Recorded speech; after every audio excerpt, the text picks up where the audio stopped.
Hey everyone, and welcome to Devil is in the Detail. On today's episode, I'm joined by a very special guest, Paul Dolden.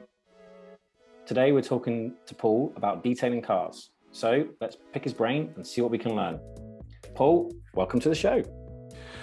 Hello Ben, how are you, mate? How are you doing? Good, mate. Long time no see. Last time I saw you was at Waxstock several years ago. 2019. Ooh, was it really that long ago? Yeah, 2019. that was my first one I went to. Oh, really? Yeah. You're a newbie. Yes, well, I seen that everyone had gone and people were talking about it. I was like, right, I'm just going to go. Couldn't find anyone to go with. And I was like, sod it, I'm going. I'm just going to go on my own and meet people there. And everyone's so nice anyway. I just met people there, saw you there, saw Gary, saw Andy. Yeah. I did exactly the same thing when I went. I shot up on my own, did the 3.5 hour drive, and it was, yeah, you're right. It's one big family. Everyone's really, really sociable, and it's superb. It's one very, very, it's an individual event. There's nothing else like it. We hope it's going to be on next year because, of course, it got cancelled this year down to that pesky thing called COVID. But we definitely hope it's on next year. So, yeah, it'd be great to see people in the flesh, as it were. I feel like it will be really busy. Yes, 3,500 people, I believe, were there last time. Yeah, I feel like it will be capacity because everyone wants to be going because they missed out last time. Exactly, yeah. And we've got, me and Specky, I'm not going to say too much, but me and Specky got a couple of plans in the pipeline for Waxstock next year. That's all I'm going to say. I'm not going to say any more on it. No exclusive? No exclusives. More will become apparent over the next few weeks as we discuss it a bit more. It's so hot in here. I am melting. Whew. Glasses. Right, okay. So tell us a little bit about your background of you and how you got into detailing and, you know, who you are. My background really, well, I can tell you my job. My job is I work on the railways and I am more or less permanent nights now. I've worked on the railway for, 19 years. The actual car thing, always been into cars, always been into looking after cars. It kind of started, I suppose I was in my early 30s where it got really serious. So I've been doing it quite some time now because obviously I'm 50 now, believe it or not.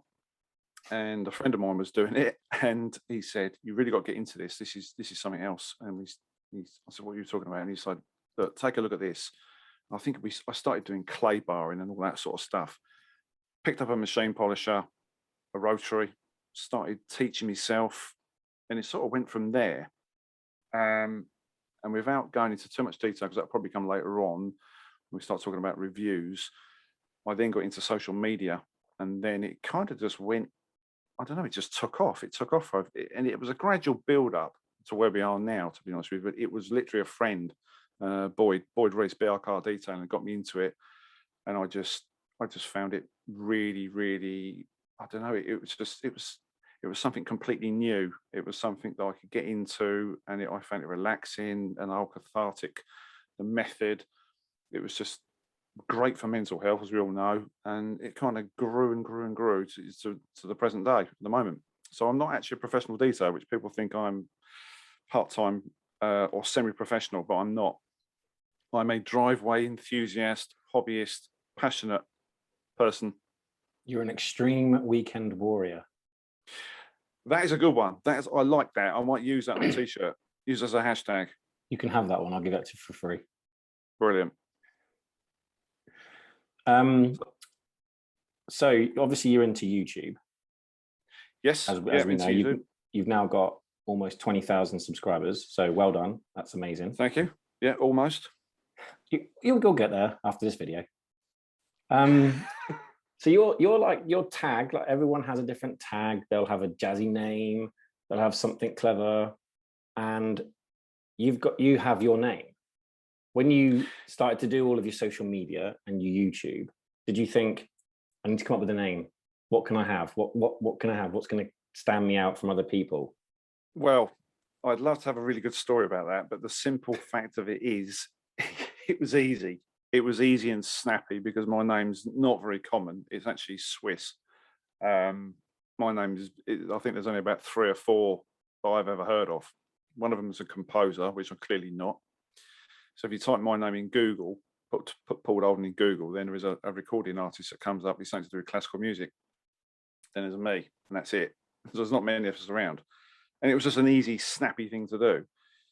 And I started hashtagging myself, and then it kind of grew from there. And we've got a few hashtags about me, which probably can't talk about. It probably far too rude, but that was as simple as that, Ben. It was that easy. It was just, do you know what? I'm into detailing. Well, I just call myself my name with details on the end. Sorry, Simple it's but not more effective. extravagant. No, Yeah, it's not more extravagant than that, but that is just about it. It's snappy, it's short, it's easy because it's my name. I haven't got some crazy name. I mean, some people have. You've got your own one, obviously. I mean, if you're a brand, it's completely different. yeah. I'm kind of a brand in a way, but yeah, it's very easy. It's just easy and short and sweet. When you started to do your YouTube, what was Mm-hmm. your goal or aim that you wanted to achieve? That's a really good question. That started off on Instagram, funny enough, with short videos, really short videos. And then a couple of other individuals, I think it was Ron Valenova. Ron, those of you who don't know, Ron Valenova is, look him up. Amazing guy, very, very helpful guy as well. So get yourself on camera. And I decided to go and get a cheap mic, use my iPhone, just a normal iPhone. And I started doing a few videos on stuff I already had in the garage. And then I think it was Auto Glance and AM Details. I think AM Details were the first people to reach out to me and said, do you want to do a review? Do you want to, see what you think of this? Just let us know. And it kind of just went from there. Then I started buying a few more bits. And then we are to, I still buy stuff. But where we are now is obviously I get sent an enormous amount of stuff to give my take on it, my review. And obviously since I've been doing it, then loads of people have been doing it. I mean, Luke was doing it. I think he may be a bit before me, tranquility-based detail. He was doing it before me. But where we are at the moment is I get sent products. I get a video out when I can. And I know I've made a video for a good 3 weeks now because I've been on holiday and doing other stuff. But generally, we put a video out every 2 weeks. And that's basically where we are at now. Would I like more subs? Yes, I would. Would I like to produce more content? Yes, I would. But the time scales and with my job, it's just very, very difficult at the moment. Yeah, it's not as if you can sort of go part-time, is it, and do more YouTube? No, the whole thing about YouTube, I enjoyed filming anyway, and to teach people maybe things they didn't know. I mean, I'm not a professional detailer, but I think I'm more of an enthusiastic weekend warrior. And to give my passion and push it over onto camera, hopefully it comes out on camera, but I'm interested in what I'm doing. The humour side of it is me. That's just to make it a little bit more interesting, because that is what I'm like day to day. I'm not just a serious person. I'm far from it, because my job is too serious. So I tend to be rather humorous all the time, because I have to be just to get through the day, to be honest with you. So hopefully that answers the question. Yes, it's the passion hopefully comes out on camera and in sound. Yeah, no, it does. I've seen pretty much all of your videos. Thank you. And yeah, I really like them, otherwise I wouldn't just keep watching them. Yeah, I try and keep them. There is a format with the voiceovers and things like that, and there is me that kind of telling a story. It's, if you actually think about the process, it's quite boring. So if you actually think about just doing a car, it's not the most exciting thing in the world. So to make it a bit more humorous and a bit more about me and my life, I just think it makes it a bit more accessible and makes it, I don't know, less dull. If that's, I know it's a strong word, but it can get a tad boring watching someone else do a car. Yeah, no, I know what you mean. But if you look at your channel, you've got review videos where you're reviewing products. So obviously you have to show the process, which most people will know, and you won't dwell on the process. You'll show it, you'll show, oh, here you go, here's how to clean a wheel, but it'll take 10 seconds. But you're showing what the product does. You're going, right, okay, here is so-and-so's citrus cleaner. We'll use that first. And you'll say, okay, look, it's really sudsy. It's pulling down the dirt from the wheel. And then you rinse it off and you go, right, here's now the fallout remover. It's really taking that off. It's really purple, or it's whatever color it is. And try and I try and portray the brands and the chemicals in the best I like possible, because they've had the decency to send me the products, and I try and be truthful. And if there is a downside to those products, and if they don't perform, I try and show it and do it in a constructive way, rather than just going, "This stuff is terrible. I wouldn't touch with a barge pole." I'm trying constructive, and the best thing about doing what I'm doing is I get brands come back to me and they say, "Paul, I'll give you an example. There was a Valet Pro, Mhm. massive company, been around donkey's years. So I love the product. I just don't like the trigger spray. I don't like the flip top lid. I don't like this. You know, can you change this?" And it was all about transportation, how they deliver the products. So it was really interesting. They came back to me straight away. When companies come back to you straight away after a review, after it goes live, it's fantastic, because it gives you feedback. If somebody just says, "Yeah, great video, Paul, brilliant," it's good, but I'd rather a bit more than that, because I need to know what they thought, what I thought, if that makes sense, rather than me just going, "Yeah, your stuff's brilliant, it's amazing. You know, you're going to get a load of sales from this video if it gets loads of views." There is a reason why you get sent products. Most companies, I've spoke about this before in previous podcasts, they can write off the chemicals as spillages, whatever, breakages. It's not costing them an amazing amount of money. As far as chemicals is concerned, when it comes to hardware, yeah, then it starts costing them quite a bit of money when you start getting sent pressure washers and blowers and things like that. But as far as chemicals are concerned, it's not costing them a great deal of money. And I'm very grateful of all this as well, because I get to use some amazing, products from all over the place, not just in the UK, but in America as well. We have some fantastic brands. So it's down to me to show those products in the best way possible for that company and for you, the public, who are watching the videos. But you also It's- give an honest opinion in a fair way. yeah, rather than just, as I said before, rather than just saying this stuff pants and it's not very good. Or this stuff's amazing. Go and grab it now. Yeah, It's like, yeah, look, this is good, but this is why it's good. Or yeah, you're saying, here's the range of products from company X, from an APC all the way to a sealant. We've cleaned the whole car. This was great. This was great. This was great. But oh, hang on, the shampoo wasn't really enough lubrication in it, or it's okay, but compared to say this product, it doesn't perform quite as well. So you might compare it to another product where you think people have used this before, so they'll understand what I'm saying. Because that's the other yeah, thing. If you're reviewing a product and someone's gone, "Well, I've not used that," it's all well and good you saying, "Oh, this is a really good glass cleaner." I might have used Maguire's, or some other brands are available, and totally agree. and then I go, "Oh, but he says that," and I can go, "Okay, I can compare that, so I know where it is." And I find that when I've looked at a few of your videos, you have said that, and I've gone, "Oh, I know what that product is. I have used that," or "Okay, that makes sense." Yeah, and also it's when you get stuff delivered here and people expect the video within like a week. Sometimes, especially hardware, it's good to use something for a long period of time, like the direct hoses pressure washer. I was using that for quite some time before I actually decided, now I'm going to hit record and give these guys an Hmm. honest review. The downside to that is I had issues with the actual machine. Direct hoses got back to me, sent a replacement part. I then gave you guys an update and said, "Look, this is what happened.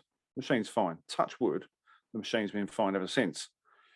It's good to give you guys a continuous kind of review and then show that machine's still being used, and then give you an honest review as well. Being a reviewer is just my point of view. My point of view might be different to yours. It might be different to the people around me in the detailing community. They might say, "Actually, I don't really get on very well with that glass cleaner. Or actually, I don't really like that sealant. I find it really streaky.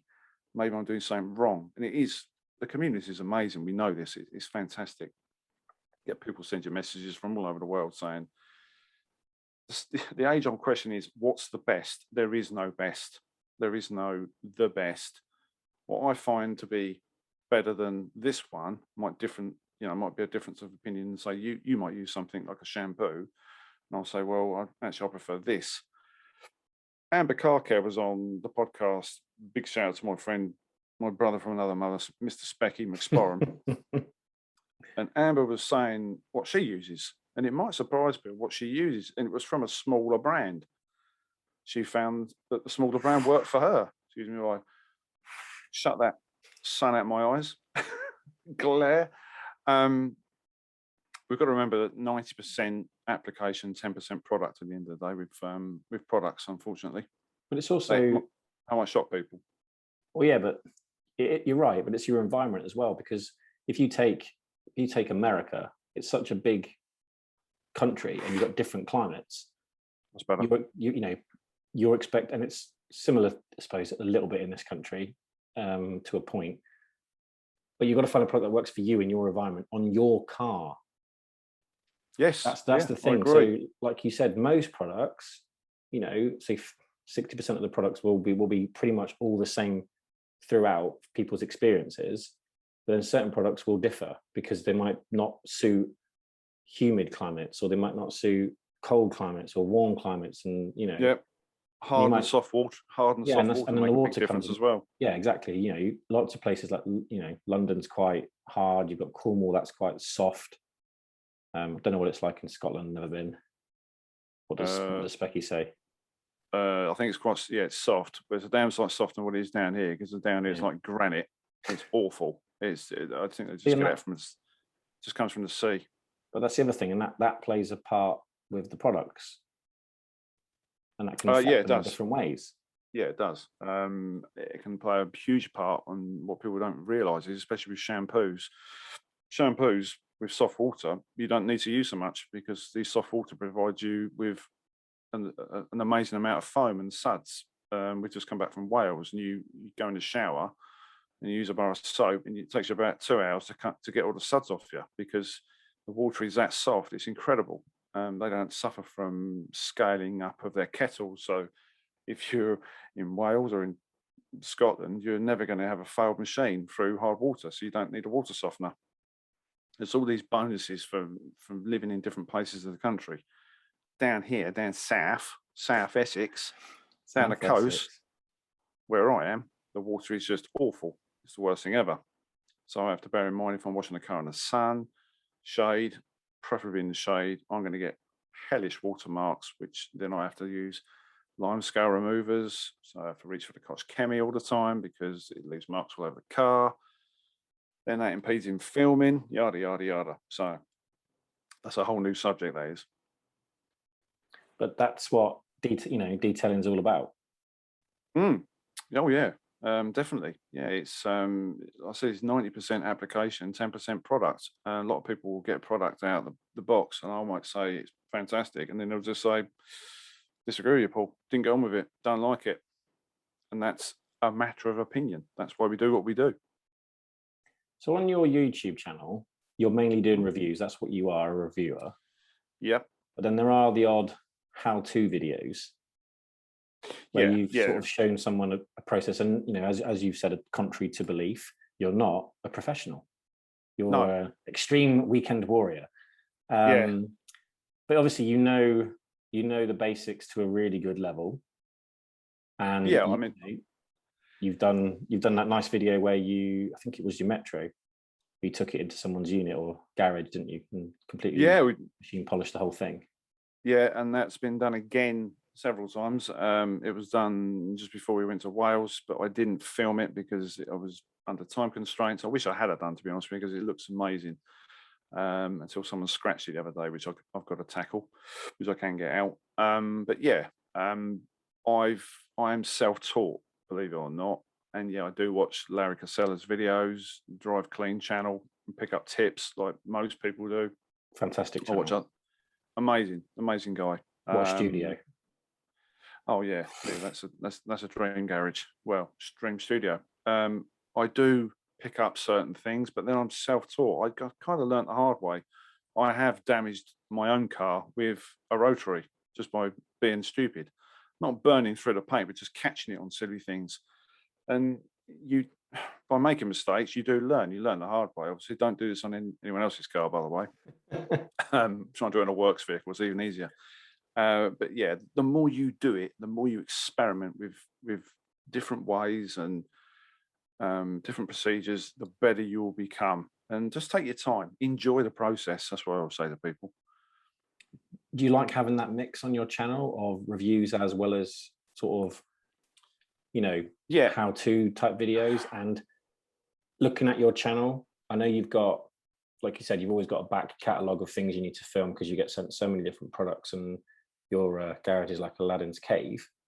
At the It's Pratt Cave, yes. yeah, it's amazing. I've seen loads of photos. It is really cool. I'm sure everyone gets jealous. Would you like to?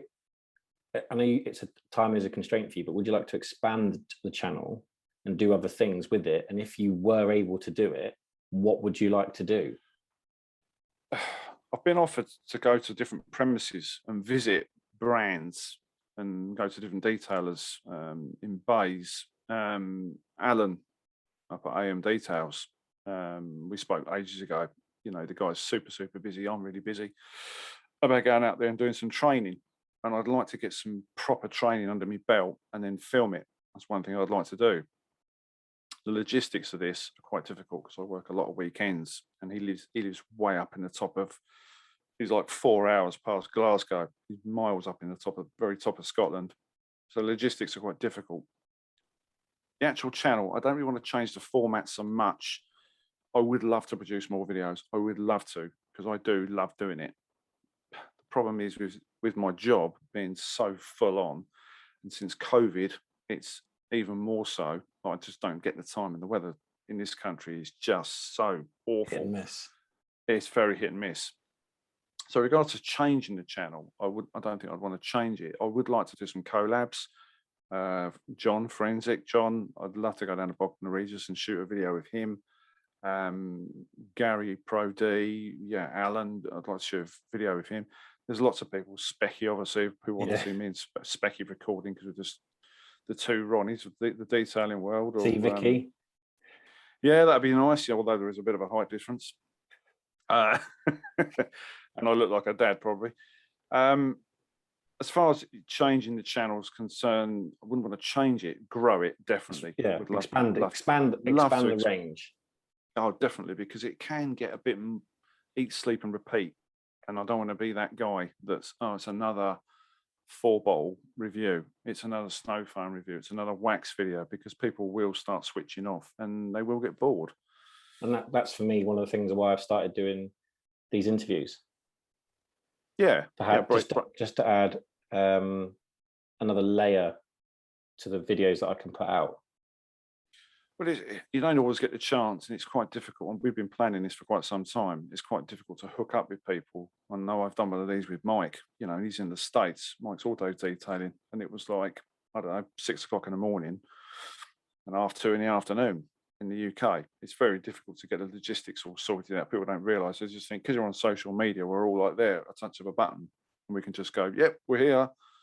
No, and I know exactly what you mean, because the previous one I've done with Pan, he's in Canada, so again, there's a big time difference. We had to plan it and find out whether the space in his schedule to fit me in, and it suited me, that it wasn't like 10 o'clock at night. Yeah, 100% agree. Amber Carcare, she came back with some questions. She wants to know if you can explain the difference between a valet and a detail. First of all, I would say a valet or valet. Well, a valet is an American term for someone that parks your car if you're posh enough to pay for the service. Right, so we'll go with valet then. Valet, I would say a valet, compared with a detail, are the bits that with a detail, it's stuff you don't see.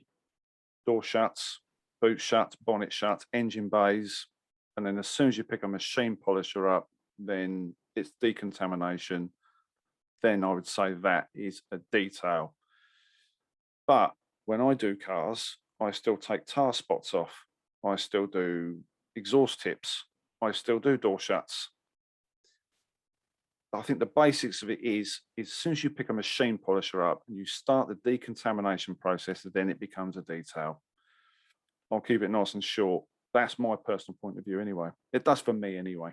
You'll see that's the cut-off point for you. Yeah. Is if you're picking up a machine to polish the vehicle, that's where you're saying it differs from a valet to a detail. I would say so, because if somebody comes to me, when I do cars, weekends, whenever, I get a handful of cars a year. I don't do that many cars. It's all word of mouth. I don't advertise. When I do a car, it's 9 times out of 10 it's going to be sold. So I want that car to look the best. If they want me to do the engine bay, I will do the engine bay. Everything else gets done. Door shuts, probably wet vacuum, carpets made look like they're new, door cards, all the usual stuff. But it's all within a price. If they want anything else, then it becomes a detail. You think, right, if that's going to be machine polished, then we're going to have to start fallout remover, tar spots, clay bar, you name it. Then it's getting cleansed, dried, taped up, and it's going to get polished. To me, it's got to be a machine polisher. That's the difference. That's fair enough. See, I would I would 95, 98% agree with you. I would say that there's been some times when where I've had the day off, and I've been fortunate enough to have nice weather, and I've got to the stage of not getting the machine out, but done everything else. So decontaminated it, got it, got the air dryer out, made it everything, done all the wheels with the air dryer, so everything's dry, cleaned, and then you've gone through the steps of protecting it, whether it's with like a ceramic wax, ceramic spray, and then you've done whatever you want on the bodywork and paint and glass and everything, whether that, again, it's sprays, sealants, whatever. You've done everything up to like I've clay bar in the car, getting it so you can get all the contaminants out to put the gloss back in. I'll spend 8 hours doing my car happily, and that'll be in and out, and because that's a lot of time, and that's pretty much without a break. I'll stop for the odd drink break, but it's pretty much just non-stop. Headphones on, off I go, and in between do all of the shoots and bits and bobs for social media. And where I've done, again, unlike you, I have done before COVID. I did a few cars, and again, I don't advertise. It's been word of mouth. I work Monday to Friday, 9 to 6, so the weekends are with the family and kids. So I have a set price, because at the end of the day, if someone wants to pay for me, they've got to pay for my time, because it's not just a 2 hour. Oh yeah, not a 1 hour quick thing. It's like I will spend 4 or 5 hours on someone's car, make it look immaculate up to the point of machine polishing it. Although the last car I did, where I got paid for, I did give it a polish, and I was there for about 8.5 hours. Thankfully, his interior was really nice and didn't need much work, so I could spend time on the outside. Yeah, this is what guys don't understand, how long the physicalities, the time scales. This is how long it takes, and this is why you price accordingly. Oh, exactly. Totally agree. Yeah. You get people to go, oh, well, I can go to Tesco's and get them 15 quid. That's fine. If that's what you want to pay for, that's fine. But I'm telling you why I'm charging you X number of pounds, because it's going to take 6 to 8 hours. I need your car for the whole day. And this is all of the stuff. These are all not products, but this is all the process that I'll go through. And when you explain it to them, this one guy, he was definitely a pensioner. He took it to my local garage, and he asked the guy who runs it, do you know anyone that cleans cars? He said, yeah, I do, but he's not cheap. And he said, oh no, that's fine. I just want it done properly. So then he phones me, told him what I do, how much the price is. He goes, yeah, that's fine. When can I drop it off? Yeah, you don't mind that. I've got a customer on Friday. He's exactly the same, but he'll only have it done once or twice a year. So it will probably, the stuff that's going to get done to it is probably above and beyond what he'd actually do. But then he's quite willing to pay for that service. I mean, when you consider, you say £15, one of my wheel brushes is like 25. If you think about the easy wheel brushes, wheel willies, that's like 50 quid for like 3 wheel willies. And although that customer may not understand that, at the end of the day, once they see what you've done, then they go, oh yeah, well, in time scales, you've spent 3 hours on my car, here's 60 quid or whatever. They might kind of understand, but there is always going to be that split camp. You can talk about that for hours, that people don't understand that cleaning a car is different to what we do, because it is completely different. And that's the thing, like when lockdown happened and all the local car washes were shut, we saw on social media more and more people were cleaning their cars. The car community was getting bigger. It was growing because more people going, all right, I need to do it myself. Oh, I've seen people online doing this and doing that. And then, so they start asking questions and they get more involved, like, oh, I need a shampoo. oh, I need something to protect it. What can I do? What can I use? What's reasonably priced? I think brands saw a real upside in business. Certainly the brands that I was talking to when COVID was, everyone was at home and guys had Retmobiles on their drives, and they thought, you know what, I'm going to go out there and have a crack at this. I've seen this video and I've been watching this. I've got into this, and then they got bitten by the bug, and there was a huge upturn in business. People were doing very, very well, and thank God. And once you start, you can't stop. No, it is a bit of a disease, to be honest But with also, you. especially a lot of people, if they weren't in work and they were suffering a bit mental health wise, it is a very therapeutic thing to do. You can put your headphones on with your favorite music, and that's 2 or 3 hours gone. Yeah, we talk about this a lot on the podcast. We talk about it a lot on live videos on Instagram. I might have mentioned it a few times on YouTube. It's fantastic for mental health. I mean, my job is stressful, it's dangerous. When I'm outside, once I've got that pressure washer in my hand and I'm starting to work, that's it. I'm away. I don't bother with headphones, to be honest with you, 9 times out of 10, because sometimes I'm filming and they'll probably look a bit stupid, to be honest with you. Yeah, but you get my point. Absolutely. Yeah, I totally agree. It's fantastic. It's, some people play golf, some people do gardening. This is what we do. And you get a fantastic looking car at the end of it. And if you're doing it for money, it's even better. You're doing something you enjoy and getting paid for it. There's no better feeling than when you drive in your car and you're sat in it, driving it along, and it's really clean, like really clean. Yeah. And it's like, it's yes, nice. and it always drives a bit faster when it's cleaner. Of course it does. Especially the Metro, it's got another 10 brake horsepower. So it's up to 12. Yeah, obviously there is a downside once you've done your car. I mean, if you live where we live right on the coast, and you will park it up and it will look fantastic. And in the morning, some seagull has decided to, leave you a little parting present on the roof. Yeah, a little gift. Thinks, oh, there's my reflection there. Oh, gets very scared very quick. Do you not have any of those bird wipes in your glove box? No. You've never been sent any? No, I do not have bird wipes. I have my quick detailer in the boot with some microfibers. Oh, there you go. And a bottle of water normally. So I wet the microfiber, chuck a bit of QD on it and get rid of it.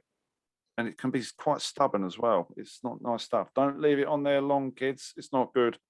No, it burns and etches the paint and then it's machine polish. Yes. Time. Yeah. And wet sanding when it's really bad. Not good. Wet sanding? Yes. Yeah, wet sanding. Yeah. I've got some on the roof of the Skoda. I've just about managed to get rid of them with the Turtle Wax compound and a Eurofiber pad. And I actually got rid of them. They've been on there a little while, to be honest with you. And it was a job that I kept putting off. I thought, I've got to get my roof done. I've got to get my roof machine polished. The Metro looks immaculate compared with the Skoda, believe it or not. I mean, you see pictures of them. Yeah, they look great, but the Skoda needs doing. It needs doing badly. The Metro, it's a lovely, well-kept Metro. Don't see many on the road. There is a reason for that, Ben. They've all rusted away.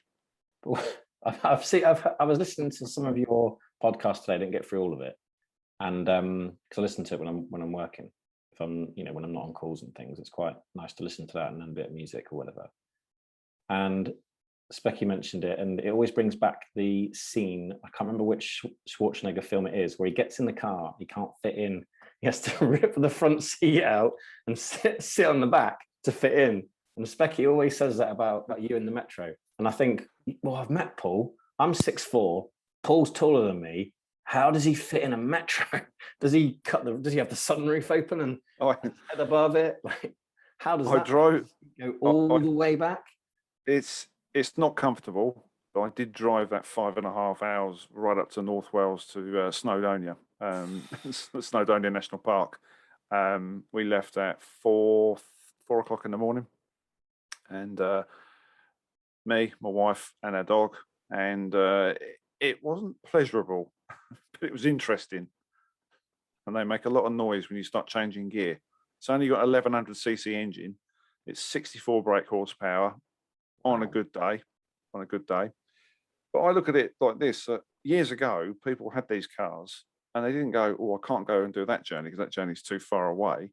They just just used went. to use them and went. They went. My parents had Cortinas and old Austins, and we went all over the place. So it's a 1993 car, although it looks prehistoric because obviously it's older and it is not exactly fashionable. Um, it works. It does. It does the job. It's not the most desirable car.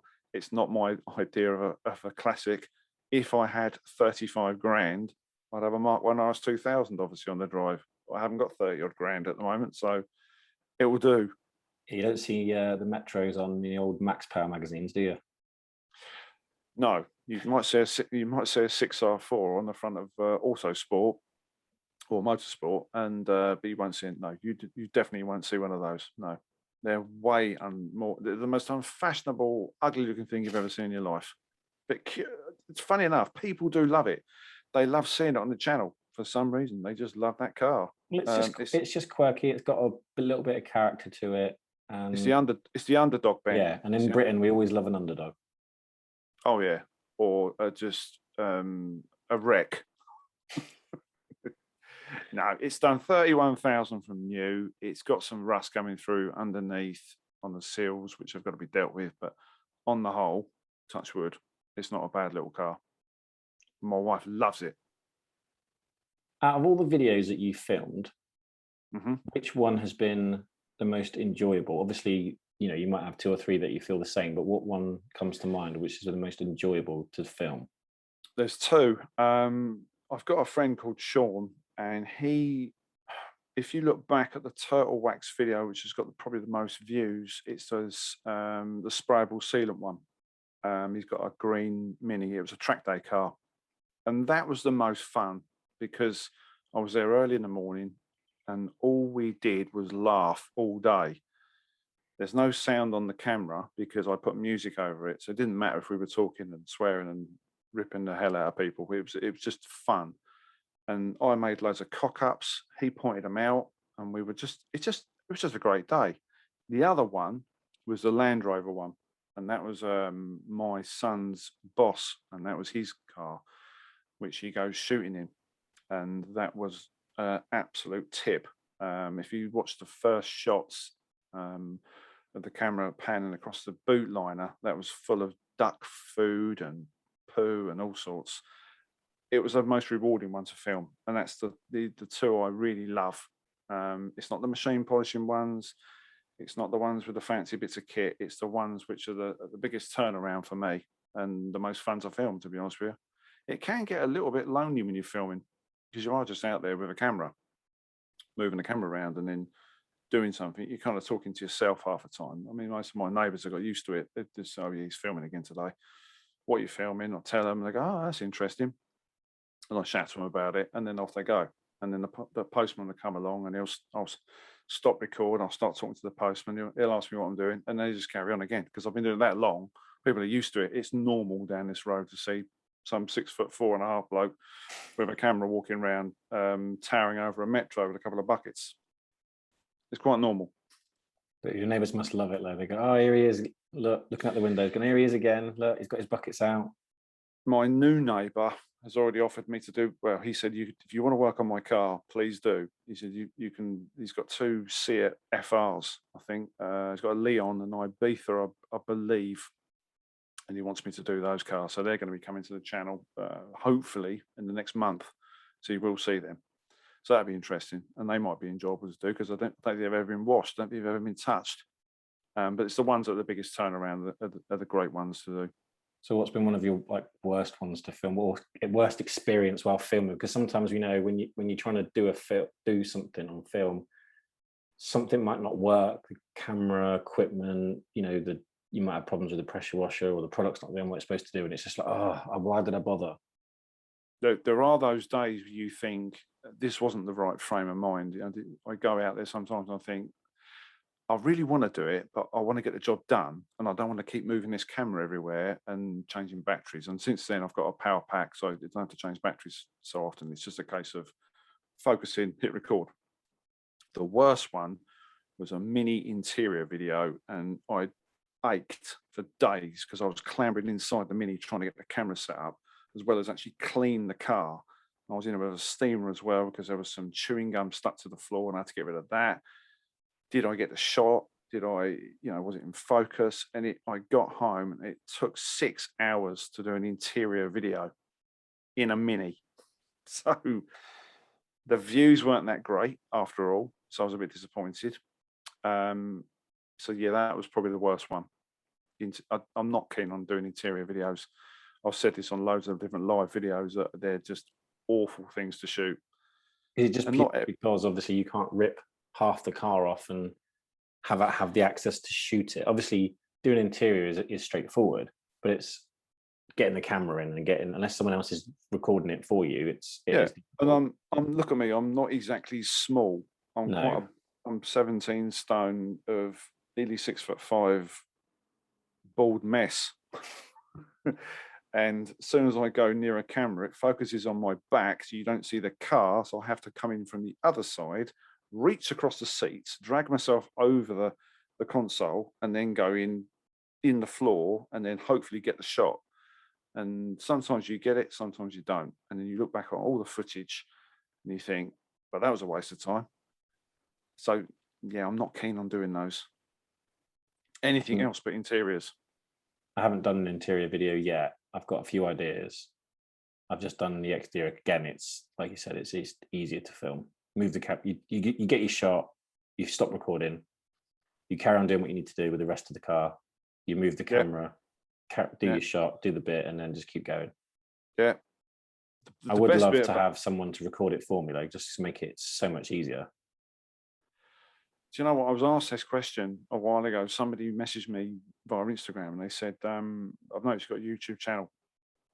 I could do this for you. I could do all the editing for you. And to me, the editing is the most therapeutic bit when I come indoors and I upload all the files on the PC and I begin the story. And because it's a visual story at the end of the day. It's me telling the story of what I'm doing in a kind of comical way. But I look back at some of the shots, and especially the gimbal shots, because the gimbal shots aren't easy things to do. I thought when I bought a gimbal, I thought this would be easy. And then I decided I had to walk around the street like a ninja, because that's how you have to walk with a gimbal. So there's this bald bloke walking around with a big camera, trying to hold it steady, trying to get some amazing panning shots. And when you come in, you put it on the computer, it is really rewarding. It's when you do jobs and you think, that's gone wrong, that's gone wrong, that's gone wrong, and you've promised a video to someone, that's the worst one. That's the kicker. That's the bit you think, is this really worth it? I am very, very lucky that I've got a loyal subscriber base that they love watching my videos. It's amazing. I don't want to let them down. So each video I make, I try and make it the best I can. Sometimes it works, sometimes it doesn't. But I try and keep my foot on the gas. And sometimes after 4 hours sleep, after working a night shift, and I'm going out with a camera, I'm not at my best ebb, and it doesn't work. And I will bin it and then start again, and you will miss a week. I'd rather put out quality rather than quantity, punching videos out every week. That's not me, unfortunately. No, and that makes sense. Like you said, you work nights, so there's no point doing a video if you're not focused and ready to do it, and then it doesn't do the product justice, and it just ends up being a poor video then. Yeah, I mean, some of these guys wait, 2 or 3 months, longer than that. I mean, I'm so far behind. I haven't done any of the turtle wax graphene stuff. I've still got the polishing stuff to do.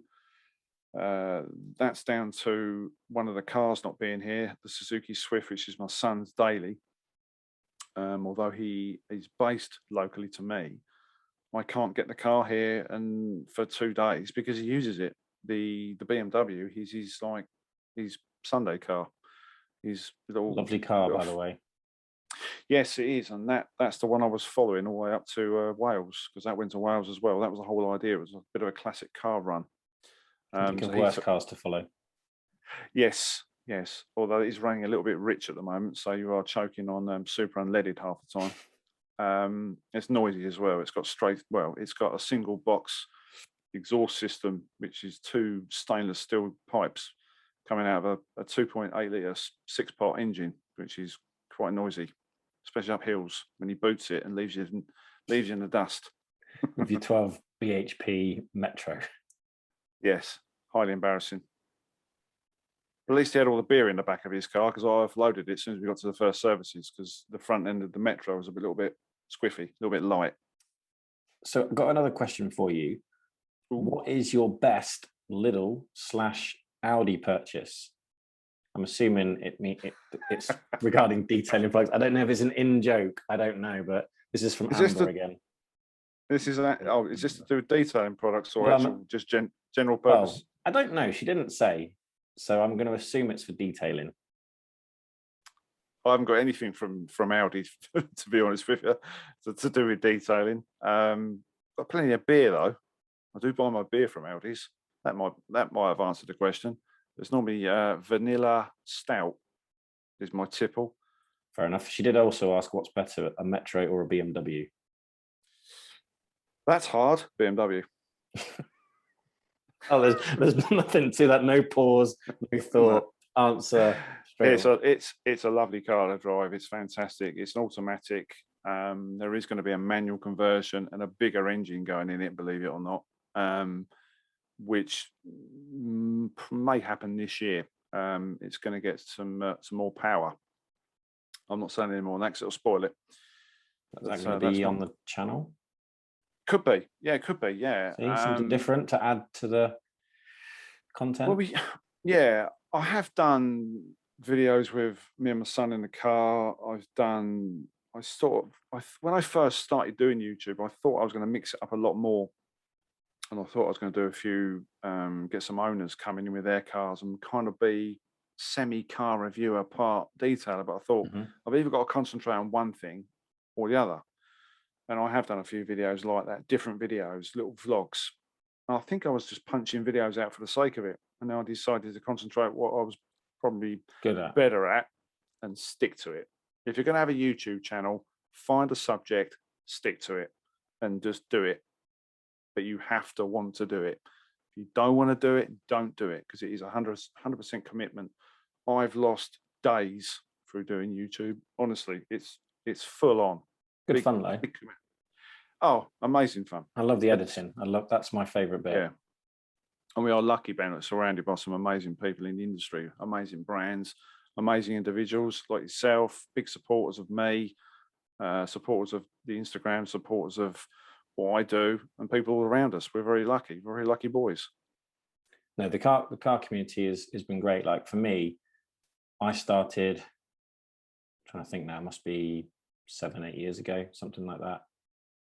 And then on Instagram, you start looking at other, you get into people, you have a look who's doing what, and you start following more people, and then you slowly grow in sense of who you're interacting with. And then people start interacting with you, and you get to meet people like you, Gary at Prody, Andy Miles Drive, Specky, see Vicky, and then there's like just tons of other people will be here all day. One of the very few things that we all have a common goal, and that's when we all get together, and there is so much help as well, so much help. If you break something, there's always somebody messaging someone else and said, "Oh, I can get you one of them," or "I know a guy with a discount code." It's like it's a very close-knit community. We're not closed shop. That's what I will say to people. If you're going to get into this, there is so much help out there, so much help, including myself. I'll offer help to anybody. Well, you get DM'd all the time. Pretty much, yes. 7 days a week, and including Christmas Day. Yes. Really? Sorry about that. Yes. I didn't mean to disturb you. Yeah, I had one about 10 Christmas Day, and I just was not happy about it. But I messaged a lucky them back. Person detailing their car on Christmas Day? I don't know. It was some random question. I can't remember what the question was, but yeah, I do get messages even on Sundays, Sunday nights, Sunday mornings. I don't know. People have no filter. No, and also people think because you're on social media, you're available 24/7. Yes, which I'm not. Not all the time. I have a life, believe it or not, outside of all this. Outside of social media? Yes, I have a very important life as well. So it does people good to cut off every now and again. Just take a step back, then you can take a few more forward. If that makes sense.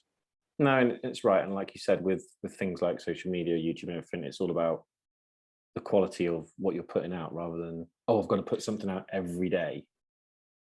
Yeah, I mean, if you look at my Instagram, there's over 5,000 posts. I do love taking pictures. It's not all the same as well. There is a mixture there of personal stuff as well. But for some reason, people think if you're not posting on your social media, you've disappeared.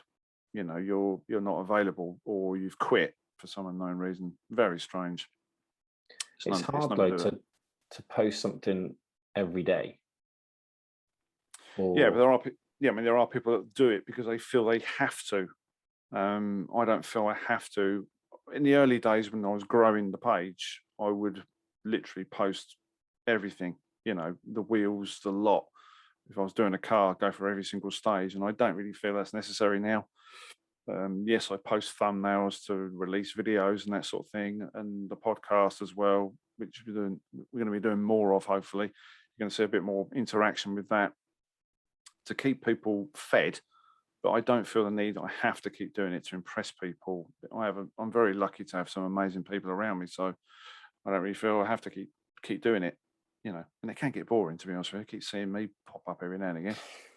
you do a lot of lives, and you get good interactions with a lot of people. You get good numbers on them, and I love so doing lives. that must be reassuring from your point of view when once you get into the swing of like, right, I do say you do one live a week, and you go, right, on average I'm getting say 100 people or maybe more. I don't know. I don't always manage to catch your lives because a lot of the time it's when I'm working, so I can't.